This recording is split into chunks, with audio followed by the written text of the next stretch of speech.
അനധികൃത തൊഴിൽ നികുതി വർധനവിനെതിരെ കേരള വ്യാപാരി വ്യവസായി ഏകോപന സമിതി സംസ്ഥാന കമ്മിറ്റിയുടെ ആഹ്വാനപ്രകാരം അന്തിക്കാട് പഞ്ചായത്തിലെ 3 യൂണിറ്റുകൾ സംയുക്തമായി ധർണ നടത്തി. അന്തിക്കാട് സെൻട്രലിൽ നിന്ന് ആരംഭിച്ച പ്രകടനത്തിന് യൂണിറ്റ് പ്രതിനിധികൾ നേതൃത്വം നൽകി.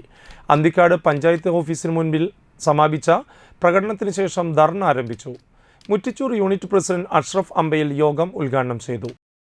ഈ അടുത്ത കാലത്തായി വർദ്ധിപ്പിച്ചുകൊണ്ടിരിക്കുന്ന നികുതികൾ, ഏതൊക്കെ തരത്തിലുള്ള നികുതികളാണ് ഒരു വ്യാപാരിയെ അടിച്ചേൽപ്പിക്കുന്നത്?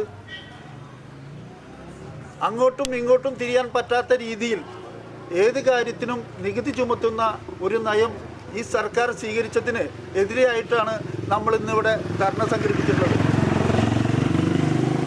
രാവിലെ 8 മണിക്ക് കട തുറന്നു കഴിഞ്ഞാൽ വൈകിട്ട് 9-10 മണി വരെ കടയിലിരുന്നാൽ നമ്മൾക്ക് കിട്ടുന്നത് തുച്ഛമായ വരുമാനമാണ്. എന്നാൽ ഇവിടെ വട്ടിപ്പലിശ കൊടുക്കുന്നവരും അതുപോലെ തന്നെ യാതൊരു വക ലൈസൻസും ഒന്നുമില്ലാതെ പെട്ടി ഓട്ടോറിക്ഷയിലും മറ്റും സാധനങ്ങൾ വിറ്റ് കഴിക്കുന്നവർക്ക് ഒരു പ്രശ്നവുമില്ല, ഒരു ഡോക്ടർ സർട്ടിഫിക്കറ്റും വേണ്ട.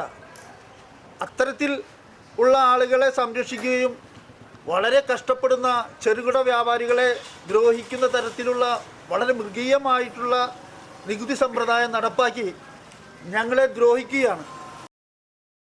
Anthikad unit president K A. Lazar അധ്യക്ഷനായി. Puthanpeedika unit secretary A V. Joy, president Ajiyan Menothuparambil, Anthikad unit vice president George Arimbur, Anthikad unit വനിതാ wing secretary Sheena Ajith, Anthikad unit secretary V M. Sathar എന്നിവർ സംസാരിച്ചു. വിവിധ ആവശ്യങ്ങൾ ഉന്നയിച്ചുകൊണ്ടുള്ള നിവേദനം പഞ്ചായത്ത് സെക്രട്ടറിക്ക് സമർപ്പിക്കുകയും ചെയ്തു.